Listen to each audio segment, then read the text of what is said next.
Bonjour à tous et bienvenue sur ma chaîne YouTube Objectif Bonheur. Aujourd'hui, je vous retrouve pour vous parler du besoin de solitude. Avant ça, n'oubliez pas de vous abonner, de mettre un commentaire et de liker pour suivre toutes mes actualités. Dans mes podcasts, je vous parle souvent de la pyramide de Maslow. Et dans celle-ci, on retrouve au 3e niveau le besoin d'appartenance. Bien après le besoin physiologique qui est de manger, dormir et le besoin de sécurité, avoir un toit sur la tête. Le besoin d'appartenance, c'est le besoin d'appartenir à un groupe, à une famille, à des collègues, voilà, à faire partie d'une association, partager des valeurs. C'est vraiment appartenir, avoir des relations finalement. Mais par contre, il ne parle absolument pas de la solitude. Et pourtant, c'est très important. La solitude, c'est savoir se retrouver face à soi-même, prendre du temps seul pour se retrouver, se reposer, réfléchir. Prendre du temps pour vous demander de quoi vous avez envie et ce que vous ne voulez plus. Si vous ne répondez pas à ce besoin, vous foncez tête baissée dans votre quotidien et au final, vous ne savez plus vraiment pourquoi vous faites ce que vous faites.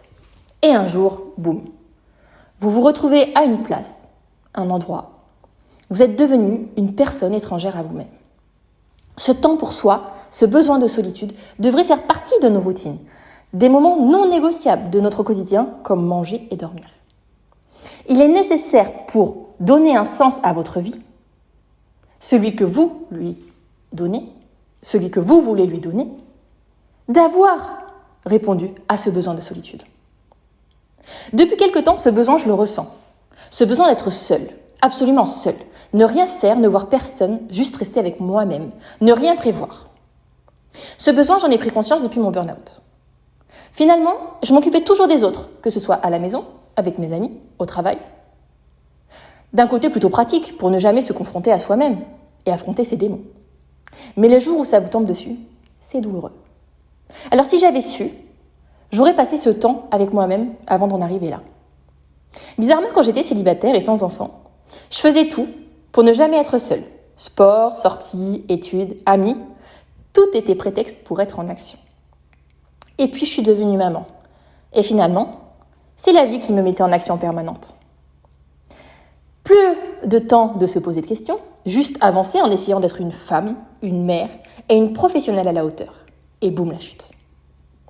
Quand on y pense, combien de temps nous passons seuls chez nous?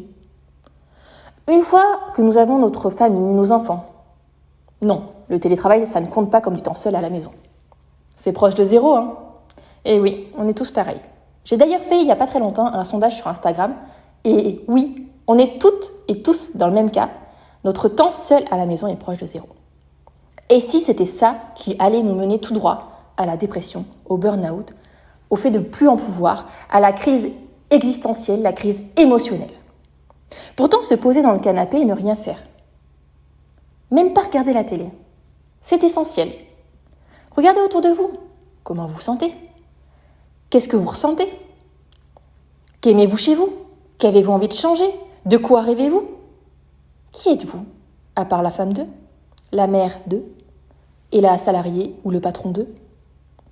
Vous aussi, vous ne savez plus très bien ? Alors prenez le temps de répondre à votre besoin de solitude. Il y a toujours une solution.